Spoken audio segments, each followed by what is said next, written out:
Oh, and the Dancing, dancing, dancing life. This is my dancing song. Look out, Are we going on? live. Yeah, we're live. Yeah. Second episode in one day. Second verse, same as the first. I, Henry VIII, I have it. I don't know where that came from. It's okay. But it's here now. Do we have anything to add in the last hour? I'm just eating a piece of toast. Yeah.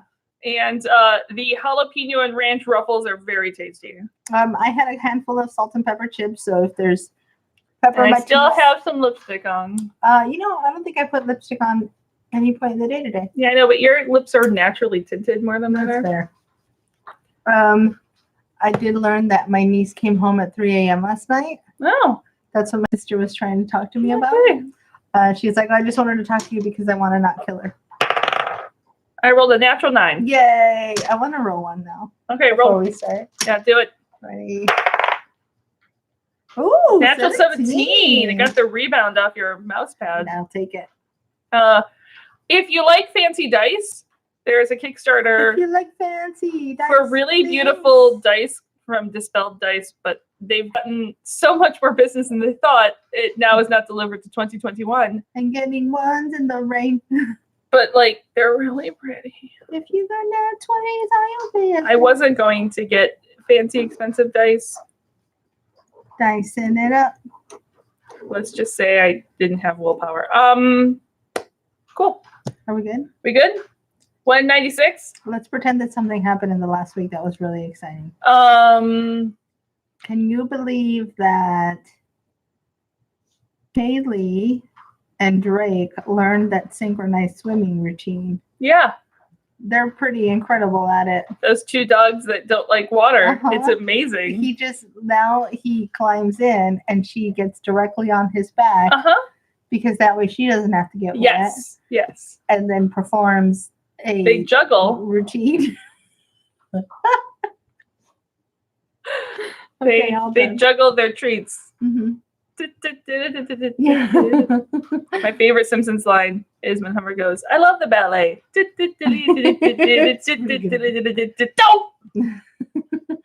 Okay. Ready? Yes. 196. Yes. Go. Welcome to episode 196. We are so close to 200 of There's No Place Like Terra, a Stargate First Watch Rewatch podcast. That's you. I am Nixie. And I am still Grace. Wow. I know, even after 196 episodes, guys.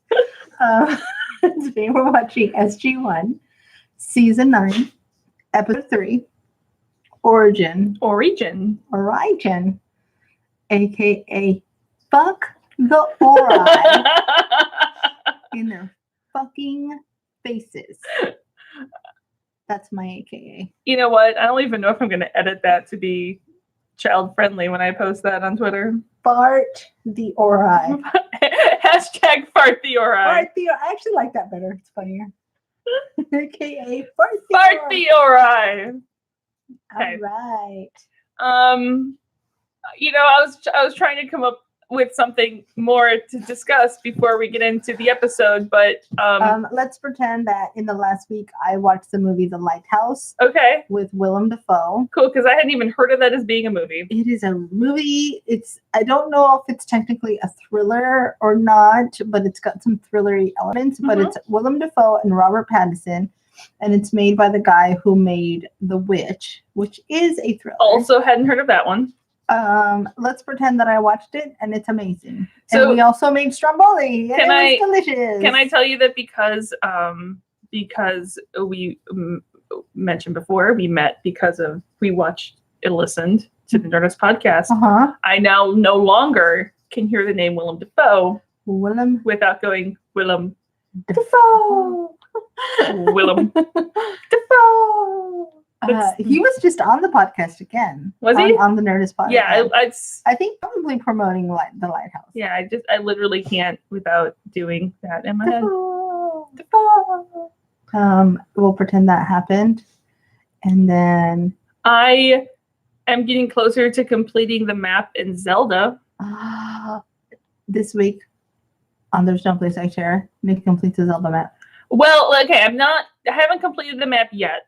Oh, it's And this is Zelda Breath of the Wild. Mm. I did, however, there is one tower that if you play Zelda, you know, there's a tower that has a whole bunch of little electrical witches and shit around it. And this tower has been the bane of my existence because I hate them and I haven't been able to kill them. This week on There's No Place Like Terra, Nixie battles electric witches. I finally defeated it and climbed the tower. I was very proud of myself. Yes. But now I've discovered there's guardians that fly. And fuck them in their butts. fucking faces. Up the butts. Okay. I wish I had guiding bolt. Up the butt! I like it. I'm for it. Where are we? Oh, that's right. Vala fucking died. Okay. Yeah, but she came back. Yeah. She came back. We have a new guest star for this episode. Oh. One Mr. Louis Gossett Jr. Yes, I do remember seeing that face. Oh, yes. A very distinctive, unmissable face. Mm-hmm. There's another one. The guy, the Ori guy, is a person, isn't he? No, he just looks like a person. Oh. I mean, he is a person. For the longest time, I thought it was Timothy Dalton. Oh. Because I believe this came out around the time that he was in Doctor Who. And so I thought it was him because I wasn't paying super attention. I could have sworn. I thought, you know what it is? I think his name is Julian Sands. Domestic partner boyfriend Jesse recognized him from something. You know, here's the thing. He may have, because he recognizes people from a lot of places. But he's a big B movie type of guy. He recognized him from a movie called Warlock, which came out in 1989. And it reads like this. Wow. A warlock flees from the 17th to the 20th century with a witch hunter in hot pursuit. And there is a picture of this man holding a high school football. Is this the partner to the new what is it? First Night of Christmas that's going to be on Netflix soon that we're totally going to watch the hell out of? I don't know what that is, but I You don't know what this is? Oh my gosh. Holy crap. What is her name? Hold up. I'm bringing this up because you have to. You have to. Like, I have to read you the summary. I am typing on the wrong keyboard again. Hey, weird how that works. Tell me a thing. Hold up. Okay. I think Warlock is a prequel to Buffy the Vampire Slayer. They really wanted to see how kids felt about high schools and medieval style magics. No. Okay, just a sec. I'm failing at this. Hold up. Keep talking. Keep covering. I think that's all there is to it. And I think in the movie Warlock, what ends up happening is he becomes the football coach because the football coach has a heart attack and he doesn't die because, it's still a kid's movie to some degree. But he's in the hospital and they've got the big game. They're finally doing well. So then the Warlock takes over the team. Yes, found it. He uses his magics to help them win the big game. Oh, this doesn't have a good summary. Okay. This is Vanessa Hudgens and Josh Whitehouse. It is going to be on Netflix. It's called The First Night Before Christmas, Night with a K. It is literally a medieval knight has fallen through time and showed up at Christmas. And now, against all odds, and she doesn't want to, and I bet you they're gonna fall in love. Yeah, they're gonna fuck. It's like Kate and Leopold, but as a Christmas movie, a Hallmark level Christmas movie. Let's get it. Yes. Oh no, Netflix, good job. It comes out on the 21st. We're 100% watching it. We're watching it. We're doing it. 100% watching it. We'll discuss it on our Christmas cast. We have a surprise for the Christmas cast too, but we're not saying what that is yet. It's going to be really good. Okay. We're very excited. Okay. No, you just have to see some of the trailers. It is every bit as cheesy as it needs to be. All right. It is flat out a Hallmark level film. Okay. I'm going to look. They did the Prince one a couple Christmases ago. That was very good. Okay. Super cheesy. Well, let's do it. I'm ready. It is about the season for some cheesy movies to happen. Yeah. Okay. So, speaking of Louis Gossett Jr., we're gonna let Kaylee bark. She's gonna go ahead. There's a dog out there. So he's been in such amazing things as Officer and a Gentleman, Roots, Rising in the Sun, Jaws 3D. I like that makes a list. One of these things is not like the okay. Also, I did not know for Raising the Sun, not only was he in the movie, he was in the original Broadway cast. Oh, I think that's a thing that I knew, but I don't know why I knew it. I think from PBS somewhere. Yeah, I didn't. I knew I knew he had been on stage in Raising the Sun. I just didn't realize it was the OBC. He was the dude. Yeah, he was the guy. Also, what might be my favorite thing about him. This will be up your road. Okay. He helped Richie Havens write Handsome Johnny. Richie Havens. Richie Valens? No, Richie Havens. I don't know. Richie he was at Woodstock. He's I absolutely love him. Oh, I'm gonna look him up. Yeah. I don't know that name. Oh, I love Richie Havens. He's very. He's a guy in a guitar. Oh God, I can't explain him. He's just. Oh, got it. Folk. He's folk music. He's folk. Yeah. Got it. That's why Grace doesn't know That's why him. Grace don't know the thing. And that's why Nixie does. Kaylee. Mad Kaylee. Kaylee is very vocal. But anyways, Handsome Johnny, which you've probably heard as well. It was a sort of well-known Vietnam protest song, but it's one of my favorite with the Woodstock sets. Yeah, I'm for it. Also, I did also hear through grapevines and read a couple things that he was one of the on the short list possibilities for General Landry. Oh, before Bo was cast. Yeah, I can see him. Bo Bridges is cool, but that would have been cool too. They've got a lot of big names. Yeah. Interesting. So previously on Stargate, we had sword fighting. Vala fucking died. Do we need much else? Vala died. End of story. We all know what happened. Mm-hmm. So they arrive in this beautiful marble lake. Yeah. Where they walk on water. Yeah. The plains of Celestis. There be a ring device, but it's very elven-ish. It's not ancient-ish. Yeah. It's very elven-ish. Just sort of this moss, marble look is beautiful. They're also, again, walking on water. But they walk through the halls of the City of the Gods into a meeting or banquet or briefing room, and they're going to wait here. Yeah. On our planet, in our galaxy, not our planet, but on a planet in our galaxy, it has a very Abydos feel. Yes. Early Abydos. A prior comes through the Stargate. Yeah. Who reveals himself. Okay, we'll have to stop. I can't hear anything but her. Kaylee! Sorry. Stop it! Are you done? I think you have an extra week to edit it. Yeah. Are you done? I couldn't hear you through her. Yeah. Come here. I didn't even hear anything outside, Kaylee. What are you barking at? You're not making this easy for Auntie Grace. Come here. Come on. Why are you like this? Lay down. Lay down. Don't give me those sad puppy eyes. Lay down. Lay down. We will cuddle you when we're done. Lay down. She's like, but you already recorded one, and normally I get cuddles now. Okay, we done now. Lay down. Hey, come on. Lay down. Thank you. Yeah, okay. All you could hear is her barks. Alrighty. Back in our galaxy, on a planet that's early Abydosian-ish, sort of, kind of, a prior comes through the Stargate. Yeah, that's super cool. Hallowed are the Ori. Oh, that's normal. And everyone's They're infiltrating. Who the fuck's this guy coming through the Stargate? Mm-hmm. Who are you?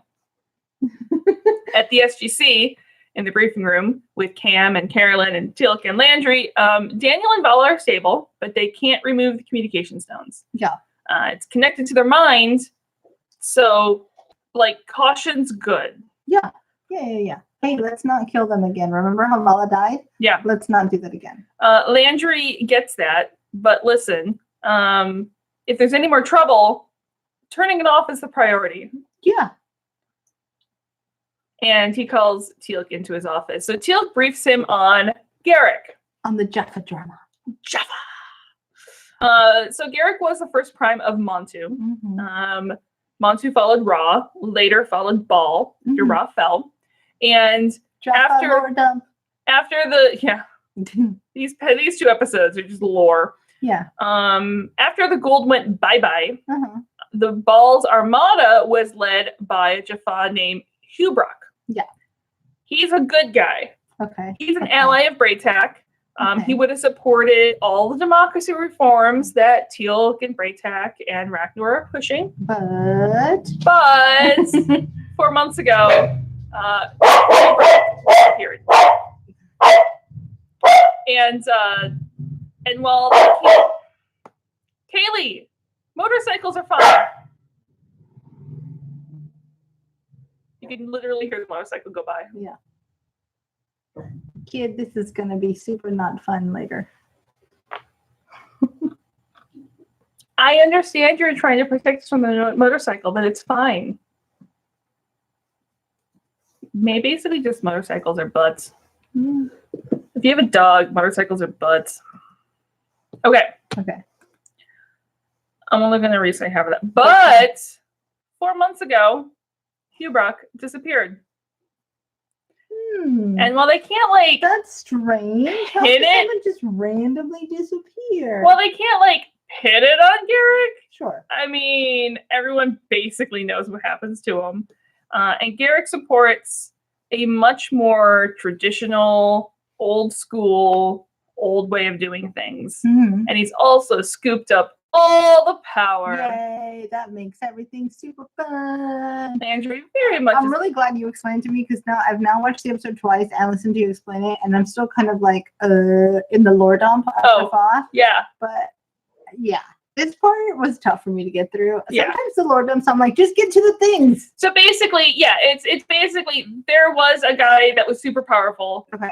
And would have been backing all of this. He would have so much power that democracy would have come. Yeah. That he would have backed Braytak and Teal'c, and their vision of the Jaffa future would have, because of Hubrock's power over, as a leader, would have been gold. Yeah.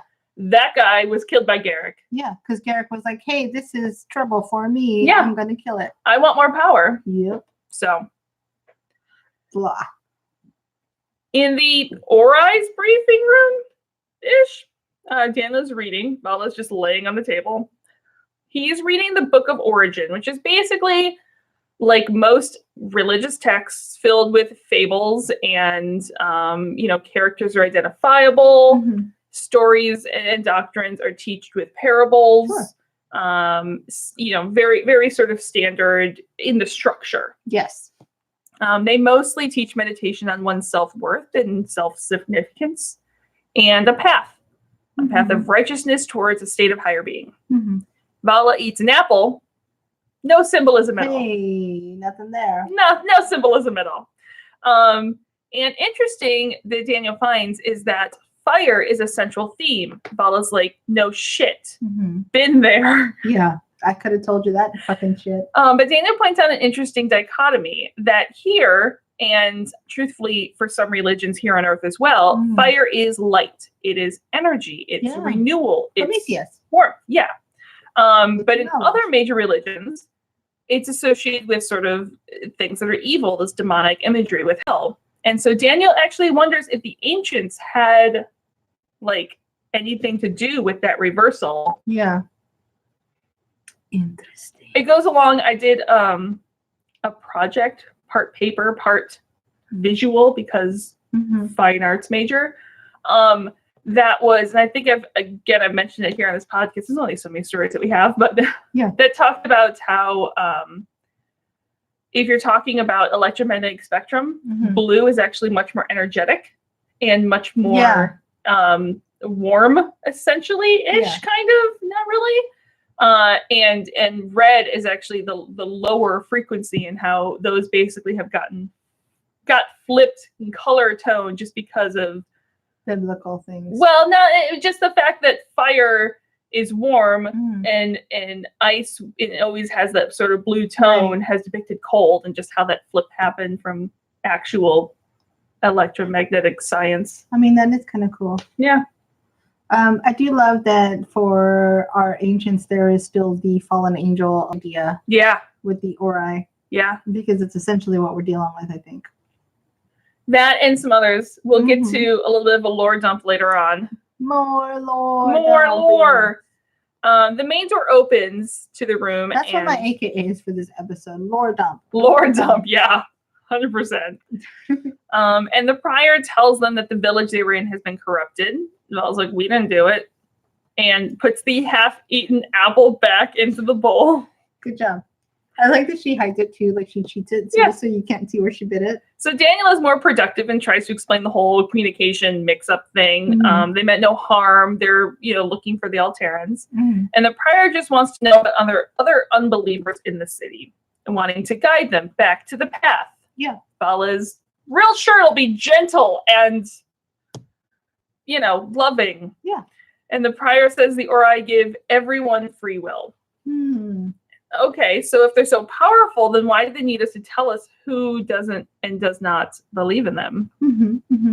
He's like, well, I mean, the Ori don't need anything from us. And Daniel's been on this road before and starts quoting some Oma lines. Yeah. I definitely like how Daniel close reads this biblical paper thing. Yeah. And now I want to know who writes for Daniel, because I want them to do close reads, because I understand that it's not the actual actor doing the work, it's the writers. But I dig it. Yeah. I want to see what they're and I just realized that both in this episode and the last one, I have failed to say the writer and director, and I apologize. Normally I do that, and I normally do the premiere date, and somehow I blanked. Guess what? Things happen. Yep. We will find it. So in the infirmary, Cam is in the observation part watching Daniel and Vala, and Landry's doing a job for him. They have a report from Dr. Lindsay on P3X421, who is the smarty pants he interviewed in the first episode of the season. A missionary has come through the gate spouting a new religion, and while people are more than welcome to follow whatever religion they want, these people specifically are still reeling from realizing their previous religion was fake and used to enslave them for generations. So this is more making sure this is not an opportunist trying to use a situation, charlatan with a flashy bag of tricks, if you will. Yep. And the guy is supposedly performing miracles, so Cam is going to take SG12 and go check it out. Yay! Let's go get the snake oil salesman. Yeah, let's all go to the lobby. Let's all go to the lobby. Let's all go to the lobby and get ourselves a hack. Sorry. I like it.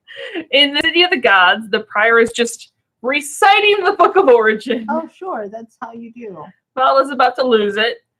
Daniel points out that, look, we aren't in the market for a new gods or a new religion. And so we're good on gods. Thanks. Bye. Like, we're not, converting us is not going to work. And then he goes, the will of the Ori brought you here. Yeah. Can we talk to the Ori? He's like, yeah. Daniel's like, cool. Can we? He goes, yeah, you speak. They will hear you. Cool. Yeah, okay. Super cool. Can I talk to your manager? Yeah. Like the Dosai he remembers from the book. He's basically the Ori Pope. Yeah. The Pope Ori. The Popeye? That's not good. Pope Ori. Well, the Posai is not any better. Let's go away. So it's sort of the way. magic phrase, because the prior leaves Daniel away, leaving Vala in the room alone. She's I think it's important that we constantly remind Vala not to touch things. Yeah. And I think Daniel does a very poor job of that. Hands in pocket. Yeah. Hey, don't touch it. Like anything. Whatever it is, don't. Yeah. Whatever you're looking at, just don't touch it. Sit on the floor with your hands to yourself. Yeah. Hands crossed. Yeah. Yikes. So meanwhile, at the SGC, Garrick arrives with a full entourage. Of course he does. And doesn't seem to have the warmest of welcomes, as Teal'c is sending him less than diplomatic death glares. It's just straight up dagger eyes. You know, listen. For all of Teal'c's many strengths, hiding his true feelings is not one of them. Poker face is not one. Yeah. Yeah. You're right. Goodness. So on Not Quite Abydos, the prior is reciting from the Book of Origin. Cam comes up from the Stargate, adding on, quoting Ecclesiastes. Thank you, because I could never. Yeah. I always. And we get a bit of character building here.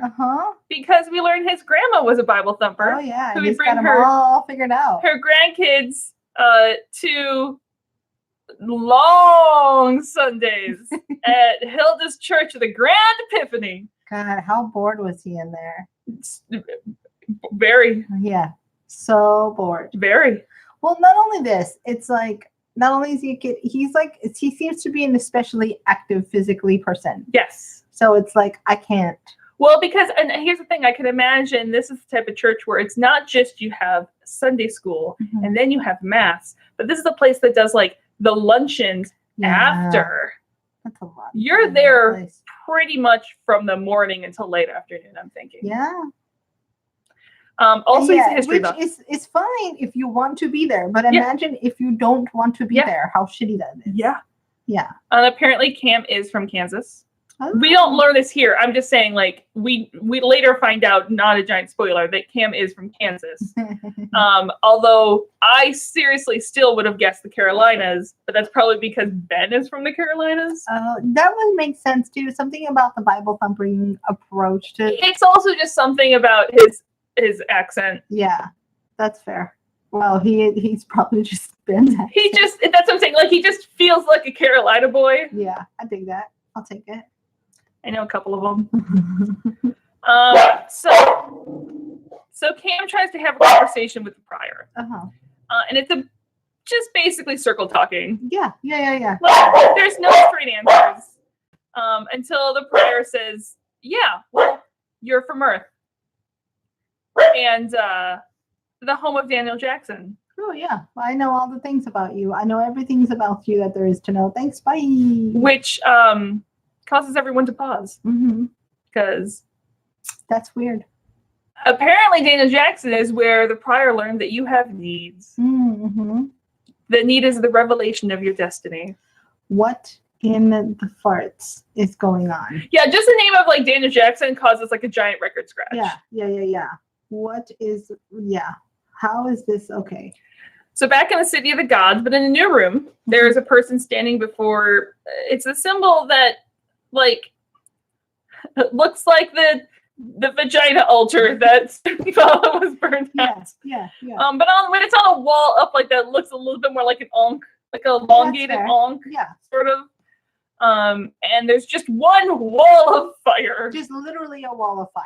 Just like fantastic interior decorating. There was an air show. Well, actually, I think it still do it. But they would have Robosaurus. Do you remember Robosaurus? No. He's literally a giant robot dinosaur that they would have at the air show. Like, stories tall. Yeah, no. And he breathes fire. Oh my gosh, you don't know Robosaurus? I don't. And they would do, so basically at the end of the day, the evening show, because it's dark, you can't just have the planes flying anymore. So they would pull out Robosaurus and he's like roars around and he's a giant robot dinosaur. Were you just watching Power Rangers? No. Okay. This is a real thing. And then they would do a wall of fire that was so huge that you could see him. You could see the wall of fire from our house. And we did not live that close to the airport. Like, we live close-ish. Of course, my internet is the slowest thing ever. Look, it's a Robosaurus. Oh my God. He's a real guy. Never heard of this. I can't believe. Oh, he eats cars. Oh, he's a carnivore. Okay, I'm done now after that one. No, but look how cool he is. I had never heard of him. Look, he's coming for the people. Guys, I will post a picture of Robosaurus. My favorite is how he's just like sitting on his haunches. On his haunches. Well, yes, it's very tiring being Robosaurus. I don't remember that back part existing before. I actually just more was saying how I would really like. Sorry, guys, I'm now showing Nixie pictures of Robosaurus. I was more just saying how much I would really like to find the wall of fire option at IKEA and install it. Yeah. So the Dosai also has the most extra cowl ever. Yeah. Just giant like metal. It looks like he split the tongues of a fork and just shoved it back there. Yeah. And he knows Daniel's name. Mm-hmm. And he knows where Daniel is from. Yeah. Cool. So you also probably know that this is not what I actually look like. Yeah. And that we're explorers and explory shit. Mm-hmm. But the Dosai says, yeah, a prior's already been sent. It's the will of the Ori that we should spread Origin to everyone. Gross. Now it sounds like you're just fucking everyone.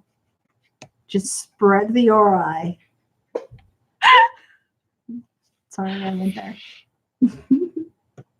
Yeah, well, first, it's another galaxy, so that's really cool and interesting for me to make a mental note that you can send people there. Mm-hmm. But also, the people in that galaxy may not be super cool with the whole worship us or be burned deal, because we kind of like a variety in our religion. We don't really love burning to death. It's not really our deal. Ultimatums aren't like our favorite thing. No, we super don't do great with them. And Dosai's like, yeah, no, it's if you reject the path to enlightenment, you're gonna get destroyed. Totally fine, but not. Back at the SGC, Landry and Teal'c escort Garrick around as Landry quotes George Washington about friendship, whereas Garrick quotes the first prime of Horus about how there's more honor in dying at the hands of a brother than killing a would-be friend. Yeah. Landry's like, that's a wise man. He's like, yeah, no, he was killed after he lost one of the greatest battles in history, and I'm the one who killed him. Because I'm a piece of shit. He was a fool who didn't deserve an honorable death. Cool. Yeah. Hey, is there an unscheduled wormhole that's gonna start soon to save Can me we get out of this awkward ass conversation? But yes. Mm-hmm. So the Dosai continues. Back with Daniel. Sure. Spouting, dogma. Yeah. And Daniel counters back, trying very hard to be diplomatic. Yeah. But explaining he's pretty sure he knows who the Ori are. Mm-hmm. And you're not gods, you're just descended. Yeah. And you're the just mutants. Yeah, and the Dosai, which by the way, Daniel's got a pair of big old brass balls to be just like, no, you're not a god. Cool. Yeah. Oh, you just told me how you burn people, and then I watched this girl that I know burn to death. Yeah. But let me still be real clear about this. And the Jedi's like, well, what is a god except a being that is worshipped by those beneath him? Mm-hmm. And the Ori are smart and powerful. And full of themselves. Yeah, Daniel's like, look, I can respect them maybe, but I'm not gonna go murder for them. Yeah. Do the Ori speak to you directly? Or maybe you're just misinterpreting and that you major in religion. Seriously, think about this is essentially him saying this to a religious leader like the Pope. Yeah. Hey, maybe you're not as cool as you think you are. Maybe you just made up your whole religion. I mean, I know you misinterpreted your God entire existence to this, and so have many generations before you. But what if it's all bullshit? Yeah. Super great. In Daniel's own humble opinion, you can't actually achieve enlightenment through fear and fear-mongering. I mean, look, Daniel's all for bettering yourself, but not if ascension is the end goal here. You have to get there from your own free will. Mm-hmm. He goes, you can kill me for saying this, but this is truly what I believe in. Nothing you're ever going to do or say is going to change my mind. Right. Yeah. And Daniel awkwardly waits for the answer. And the Dosai just says, we good? Yeah. And he leads Daniel to the fire balcony. Awesome. The Dosai absorbs fire and some fire swirls around. Yeah. And his eyes glow, and we hear a whole chorus in his voice, going, "We don't require blind faith, just that you believe what you see and know to be true." They're very convincing in that sense. Yeah, super cool. Yeah. No problem. Yeah. That's cool. It's very like, hey, seeing is believing, right? And like all the established religions that we know of, it's like the opposite. It's like faith is what gets you through. So let's say you're sick of it. Religion. Yeah. Well, it's like, say you're sick of it. Like, think of the amount of people you could turn with. It's like, I'm seeing this with my own eyes. It's factual. Why would I not believe it? Which is exactly why I'm assuming there's only one religion in this galaxy. Creepy. In the briefing room, Landry is giving a diplomatic overture about this. This is just a pre-meeting to the hopeful future meeting where we can maybe have an official meeting about a treaty between us. A meeting about a meeting about a meeting. But Garrick is more interested in the prior that's coming through the gate right now. Landry explains that he claims he represent gods called the Ori. Might be byproducts of the dismantling of the Gould infrastructure. And Landry knows there's just as many humans as Jaffa out there, and we have to learn to work together so that victory that was hard fought would not descend into chaos. Because teamwork makes the dream work. Yes. That's all. On the fire balcony, we learn the true difference between the Ori and the Ancients.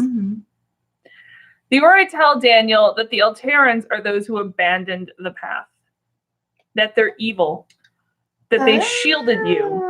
Oh, look at all that. Daniel always thought the Ascended Ancients didn't really do much of anything for them. They just kind of sat back and watched, but he was wrong. Yeah, they kept you in this bubble, and now you fucked it all up. Yeah, they actually have been hiding humanity in their galaxy from the Ori.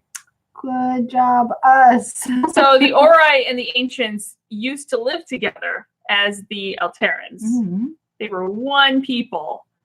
Then they had a huge difference in beliefs. Oh, yeah. I mean, it sounds pretty different.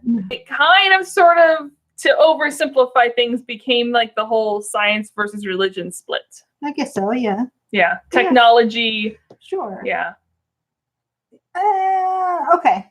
Well, it's like, the idea that the Ori, as it became more powerful, was like, oh no, see, we're super all powerful and benevolent, and then like you should worship us. Yeah. And the ancients were like, that's not how that works.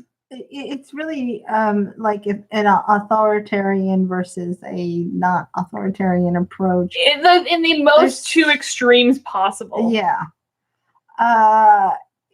It's interesting. So for some reason, they bring the prior to the infirmary observation room.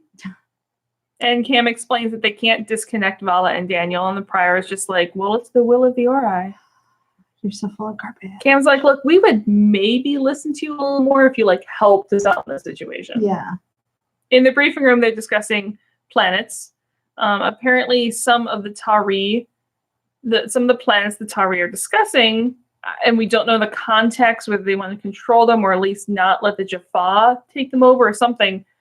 Some of those planets have plentiful Naquita mines on them. And Teal, in the Jaffa, one of the entourage is like, you just want them because there's Naquita mines. Yes, we like oil. That's not a problem. And Teal points out that, but those ones also have huge human populations on them. Yeah. And the Jaffa questions which side Teal'c is on. Yeah. And before Teal'c can jump around his throat, Landry's like, let's not. Yeah. Garrick's on a different topic altogether, though. Yeah. He wants to meet the prior. He wants to hear what his claims are. And he wants to challenge him. Good. This sounds like a good thing. So Daniel heads back to the dining room of the gods. Val's like, what the fuck is going on? Bad's going on, basically. Bad things happen. All the bad. He explains to her what he's discovered about how he thinks the Ori think because they're ascended, all humans should worship them. Basically, the Ori are assholes. Yes. And Vala's like, duh, I probably knew that already, but Yeah. fine. Now we have legitimate proof. Yeah. And I also love, she's like, I don't think enlightenment means what they think it means. Yeah, yeah. I don't think that word means what you think it means. Yeah. And that's like, in the end, the ancients were hiding us in our galaxy from the Ori. Yeah. So basically, Daniel's like, hey, we fucked up. We fucked up big time because now the Ori know we're here because we fucked up. It's super yours and mine fault for just touching the toys that we probably shouldn't have just randomly touched. Remember how it got you killed? Yeah. So that's not even the worst thing. No. There's so much more beyond just getting you killed, which I know sucked for you, but let me tell you how this is worse. That's basically the conversation they're having. I was like, you can't blame me for this shit. Like, curiosity is part of human nature. And, like, why didn't the ancients stop stuff? It was so powerful to keep us hidden. And Daniel's like, free will. Blah, blah, blah. Yeah. Bad times. Like, free will is that important to the ancients.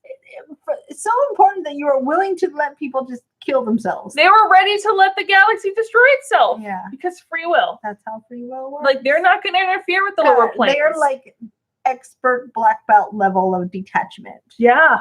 Yeah. Yowza. If someone wants to worship the Ori, it's their choice. And they're not going to stop the priors from coming into the galaxy. There's already one in our galaxy.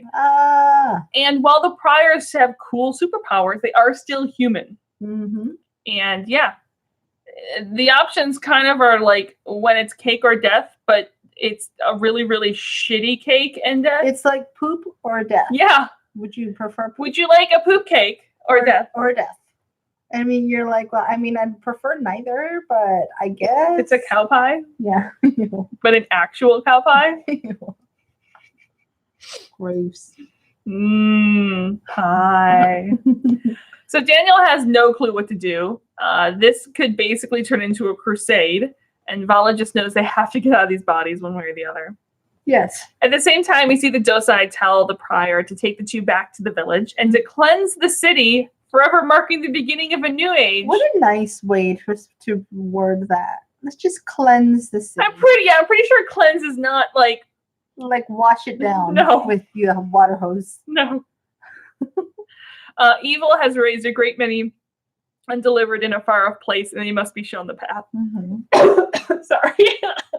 No dying on the microphones. Yeah. Trying so hard to make it through that line. This is not good. No. None of the Oris. Yeah. It's like, fuck, I just walked into this room and made everything worse. There's no one doing it. It's like opening your mouth when you didn't realize you weren't supposed to. Yeah. You're like, oh fuck. The other two people now I'm swearing. This conversation. Now I'm swearing. Okay. And you just Homer your Simpson way into bushes. Yeah, basically that's what Daniel's trying to do right now. So Daniel and Vala are taken back to Herod and Salus's home. They're 100% sure they were sent back to help weed out heretics. And if the Ori, again, like, they're all knowing, why the fuck they can't just know these things where the heretics are? And things like, it's a lot to keep track of. That, or they let the people do all the enforcing to reinforce loyalty. They don't want to do any of the dirty work. I mean, why not? If you think you're that important and you're that arrogant, you're like, gross. I'm not even going to deal with it. It's like, I feel like it's the mob mentality. Oh, yeah. He's just, the Ori are just sitting in the back of an Italian restaurant ordering things around from the booth. Bottle of red.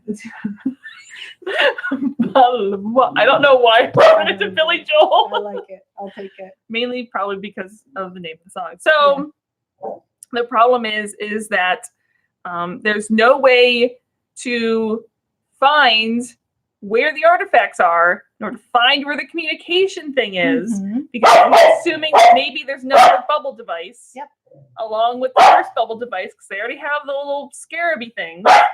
There's no way to find any of this without giving up Thanos and his people as heretics. Where everything's screwed. Like, you either get yourself saved and then risk other people, or you don't risk anyone else, and then you're fucked here forever. Yeah. What to do? Yeah. What to do? So, in the briefing room, we're in mid-conversation.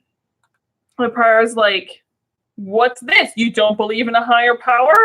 And Landry is the very diplomatic answer of like, there's a lot of different points of view on that subject. Yeah, you're on the wrong planet for that.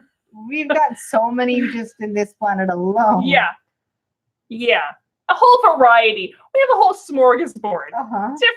Different sizes, different shades. They've got little like startups, you know what I mean? Yeah. We've got a whole bunch of like local business. Different sizes. Yeah. They vary with the amount of gods. We're not interested in the big box religions of your, universal types. Yeah. We're kind of like, we keep it. Some like overlap. Yeah. Yeah. They come, they go, they come again. Yeah. Teal'c is also just like, we just shed our false gods after he enslaved us for generations. Yeah, so fuck you. Garrick's like, yeah, this is true. However, many of us believe in the path to enlightenment, though. Garrick, don't do this. Cool. Yeah. Origin will totally guide you there. He's selling him. And you'll be uplifted. He's definitely selling him. And have come to spread to the unbelievers who have been sheltered and raised by evil. That feels great. Cam's like, this seriously sounds like my grandmother. This can't be good for anyone. Yeah, I feel like the whole problem between Garrick and this prior is that Garrick is so sure of himself that he can't be run over by... He can't be bamboozled. He can't be bamboozled. He's the prime candidate to be bamboozled. For being bamboozled, yep. He's exactly the one who's going to be bamboozled. So in the village at night, they all have fantastic cloaks. Yay. Yes. Seriously love cloaks. And there's a knock at the door, and it's just like they're going to go prep to look at the artifacts themselves. And just as they're about getting ready to go do this, Daniel, there's a knock at the door. And Daniel grabs something to try to like beat over the head whoever enters, and they're like, "No, it's Fanus. It's fine. Don't kill anyone." So he's not dumb. He knows that they're going to use Daniel and Vala to get to him and his people. Like, I think Fanus has already showed us that he's not an idiot. No, in any sense of the word. So I don't understand why Daniel's still constantly like, "Let me protect you." It's like, bruh, I can protect myself. Yeah. And he's like, "I'm not going to leave. I actually want you to get back to Earth because then you can tell your people what's happening here, and then someday you can come back here and you can tell our people about the greater universe." It's a little bit arrogant of Daniel to be like, "No, they protect you." It's like, whereas Fanus is like, "Dude, I see the long game. Yeah, I am aware of what's going on here. I have vision, and I understand the way the system's gonna go." Yeah. He's like, "Just tell us where it is." And he's like, "No, I'm going to show you." He goes, "You're risking your life." Yeah. And Fanus tells him that Herod and Salus and him, all of them, they've always known that they may have to give their lives for the cause. Yep. They just hope to make it worth it. They are super ready for this. So they all venture out under the hood of Cloak. So in a hidden room, inside a crate, there is the same little popcorn machine. Yes. And they quickly attach their stones, and for half a second it works. Oh, yeah. In the infirmary, they can see all the data fluctuating on the machines, and Daniel wakes up for half a second. Yeah. And we see Herod and Salus as themselves, and Fanus tenses up. And then the shit's gonna hit. And of course, in my head, I think it's very similar to a recent moment on Critical Role. If you've seen it, you know what I mean. And a prior comes down the stairs. Yeah, that's the thing. And the machine's light goes off, and Daniel and Vala are back here. Back there, not at the SGC. Yeah. And the prior throws Fanus across the room and pins Daniel against the wall. And the prior goes on about the people delivering the wicked and yada yada. Brimstone as Fanus dies. Fuck. Here's the part that sucks. As far as Fanus knows, he didn't even save them. No. Like, he just died. Yeah. Blech. Well, to be fair, as we'll see, it gets worse for other people. Yeah. We'll get there. Oh, yeah. The really dark part that they don't really mention. Now Daniel and Vala are being dragged, kicking and screaming, and carried into the square. Their hands are bound, and Vala's like, "I love the Ori! The Ori are my favorite. They're really awesome. I've seen the light. No one believes me." She's like, "Fuck it. I'll say whatever I need to. Please don't burn." Literally, yeah.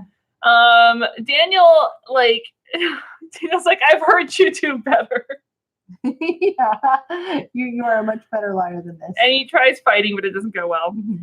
So they're tied to the back to back in the fire gina. Yeah. And the administrator goes on and on.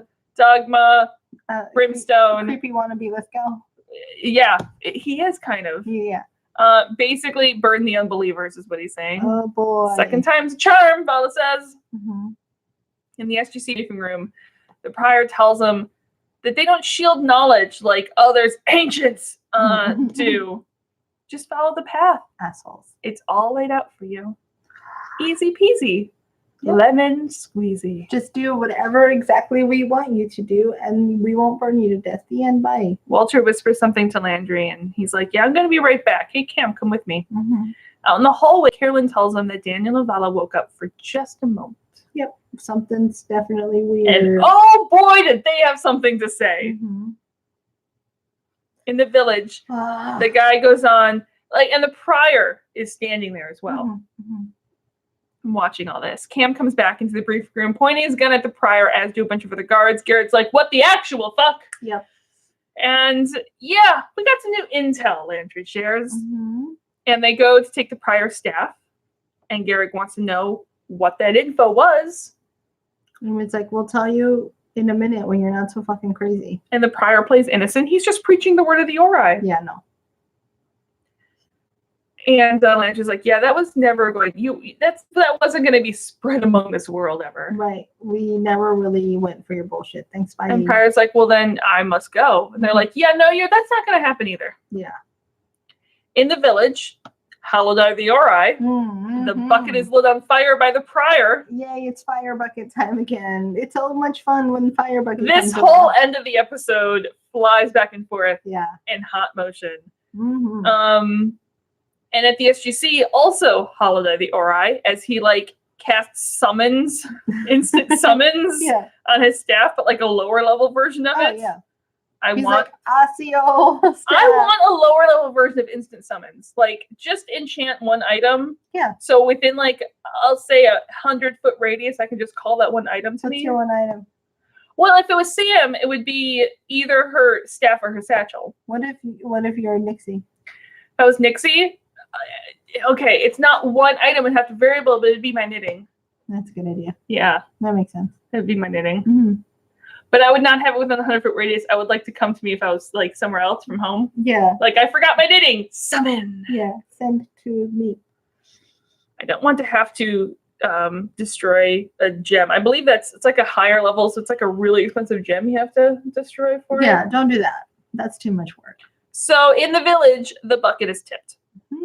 At the SGC. I'm going to start saying that instead of, like, the gauntlet is thrown. The bucket is tipped. At the SGC, the prior spontaneously combusts into flames. And the flames get really close to Daniel and Vala. And the prior in the briefing room disappears in flame, like one of those, like, the fire sheets of the fire paper that magicians use. And as a code blue for Daniel and Vala is called over the speaker, and Cam and Daniel go running. Yep. Teal'c. Yes, Cam and Teal'c. Daniel and Vala still struggle to stay unburnt as long as they can. They're bound, but they're like, just stay away from the fire. How do I fireproof myself? I'm just going to start spitting on myself in hopes that I'm wet enough to just smoke for a while. Carolyn says the same thing that happened before is happening, but this time it's both of them. And Lee reminds them that it's drawing power. The popcorn machine is drawing power directly from subspace. They can't just explode it. Yeah, so many fancy words. And Teal'c suggests the Stargate. Yeah. Lee's like, what the fuck's that going to do? It's like subspace. It's going to still working for another planet. And yeah, that's not their plan. Another planet is not their plan. And Cam tells him, just call and tell him to start dialing somewhere. I don't care where. Just dial. Daniel and Vala are still terrified, almost on fire. Walter dials. I mean, I feel like terrified isn't a way to be. Also, if you're almost on fire. Understatement. Yeah. Understatement. Severe understatement. Yeah. That's one of those cases where words don't quite function. Yeah, that's fine. Cam and Teal'c run through the base, out of the way, out of the way, out of the way. Still the same for Daniel and Vala. It's getting hard to breathe now. Yep. Walter has to pause the dialing so Cam and Teal can get in position. Yeah. Somehow Walter hears them while they're running through the base. He just knows things. Maybe he's got an earpiece in. Tension with Vala and Daniel. And in the infirmary, their bodies are starting to go into shock. Mm-hmm. They make it to the gate room. Walter finishes dialing. They throw the device into the kawoosh. Yes. And we now see Herod and Salas in the center of the flames, which, holy shit. Can you imagine being gone from your body for that long, and then you wake up to die? Yeah. Like, we know from Fanis that they probably mentally, as much as you can, prepare yourself and know that you would sacrifice yourself but you can say that, like, that's part, we always knew and we have to sacrifice ourselves for the truth. It doesn't make it any more no. But palatable. But we have saved Daniel and Vala, but as a direct consequence. At what cost? Now, granted, Herod and Salas may have died anyway, right? Because their bodies would have been dead. Yeah, that's true. And who knows where their minds were. Yeah. Which I guess it's better than their minds just floating out in subspace. We don't know if somehow they were in Daniel and Vala, but like they were in a coma. Yeah, that's fucking weird. Or if they were in their own heads, but like siphoned back. Well, and if it weren't enough, this isn't even the end of the fucking episode. No. Like if this weren't shitty enough, there's more. But can you wake up and you're in flames.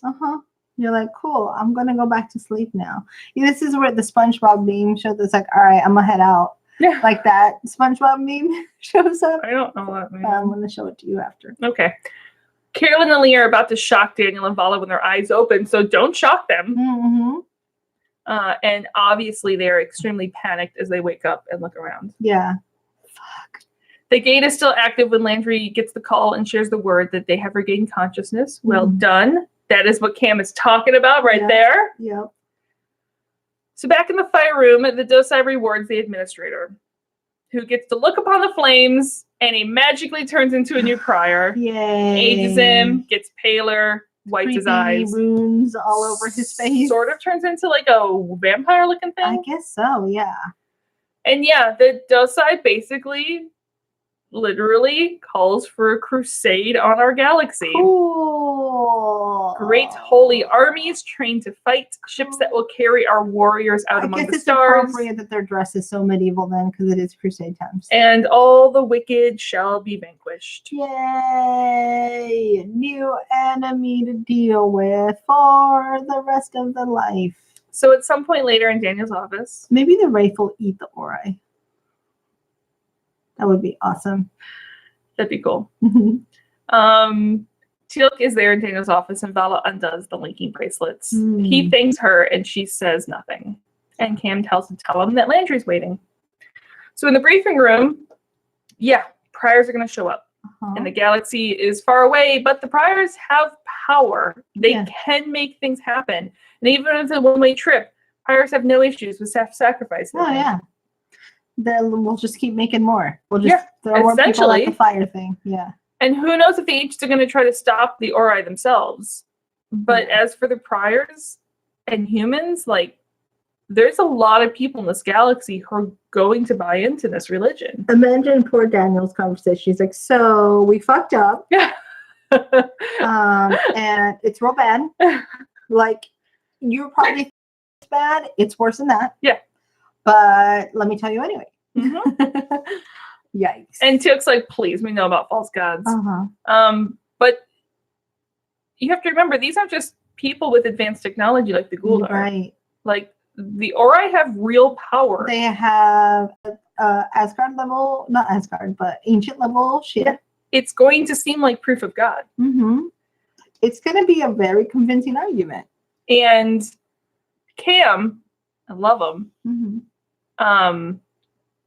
No, I think this is actually Landry. One of the two. I love the thought here. He's like, just because we know there's beings on a higher plane of existence doesn't mean there's not higher planes above them. Above that, just keep going. That's what his grandma would say. And Vala looks at Daniel, that the universe is supposedly infinite. There's always a bigger fish. And to which Landry he goes, it means it's impossible to know everything. And it's somewhere in there. You got to fill in the blanks with a little faith. Because he had a grandma too. Yay. That was Cam that did the higher planes of existence thing. Yeah, that's right. So for now, it's business as usual, Cam says. Yep, nothing to do but wait for the shit to fall apart. Landry's like, let them bring it. We'll use their strengths, our strengths, against their weaknesses. It's a very weird line, but I guess it works. It's a solid strategy. It is just a slightly weird way of saying it. He says there's our weaknesses against their strength. No, it's our strengths against their weaknesses. Yeah. Okay. But okay, that works too. In Daniel's office sometime later, yay, Jack shows up in dress blues. Woohoo! I'm surprised he shows up in the dress blues. I have a hunch he's about to do something. Well, it's more of like I have a hunch that Jack has to wear them a lot more than normal these days. Oh, fair. And Daniel's like, what the hell are you doing here? Yeah. He goes, yeah, nice to see you too. He was in the neighborhood and he has a surprise for Cam. Yeah. Daniel's like, yeah. He's still recovering from the last one where you didn't tell them we weren't on SG1 anymore. Team, yeah. And Jack's like, sorry, I missed the Daedalus. He's like, no, you're not. Dr. Lamb probably has a bone to pick with you too. Yeah. He's like, sorry, Miss Daedalus. And Daniel's like, no, you're not. No, I'm not. What a dick. He was briefed on the last 3 episodes by Landry. Yeah. And he's like, that's a problem. Yeah, this is gonna be sucky. He goes, look, we've dealt with bad guys before. We've had tough situations. We always got on. And Daniel's like, yeah, but part of that, didn't it feel like they had some people looking out for us? Mm-hmm. And Daniel wouldn't tell this to anyone else. But for the first time, he's scared. Yeah. This blows. This means that bad times are about to happen. And Jack's hungry. Jack lives hungry. So is Daniel. Yes. So they're going to go get food. Mm-hmm. I'm assuming pie and Jell-O. Well, what else would you eat if you were Jack? Exactly. That was the real reason Jack wanted out of the military. He's like, look, I'm tired of having to be in shape all the time. I just want to eat pie and Jell-O. Just want pie and Jell-O. Yeah. So the surprise is taking Cam out on an X302. Yay. I'm guessing the very first time since his crash. Poor guy. Like, that's like the least you can do for him right now. Yeah. So just give him something to smile about. I mean, normally you don't get to take these things out for a dry ride, but being a general has its perks. But basically, the whole world just handed you your ass and the universe and things. So here. I mean, also, once you've saved the planet 7 or 8 times, Cam adds. And Jack's like, who's counting? Teal'c, actually. Yeah, Teal'c would be counting. He mentions it also often. Yeah. And Jack's like, he's really good with numbers. Speaking of, why haven't you picked your team yet? Cam's like, yeah, I'm really hoping I don't have to. We're hoping to, Cam. And Cam has to kick in the afterburners. Yeah. Oh, please, Jack, responds as we fade as an X302 flies through the atmosphere. They just dragged us through the dirt, but then they gave us a hug at the end. They gave us a big old fuzzy hug. It's gonna be okay. It's like, no, it's not. Everything is scary. Everything sucks. Gotta go by.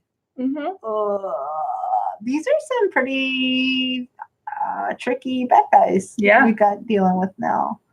Also, these have been like 2 whole episodes without Sam. I'm not great about that, but for understandable reasons. I think that's thank God Vala's there to distract us. But yeah, I miss Sam. Non-spoiler, slightly why Vala is here. I figured as much. I'm also very interested into where Dr. Lamb goes into things. Okay. There's clearly more to her story that we've hinted at. I'm excited. I don't know what's going to happen. She's going to be like Janet's levels of doctor. Like, that's how important she's going to be. Okay. That's what I've decided. Okay. Please don't kill her. Thanks, bye.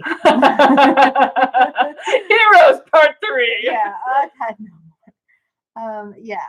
That's where I'm at. This episode feels bad. But that's fine, I guess. That's just how things go sometimes. At least we got... we needed a new bad guy. Why can't just things be cool for a while?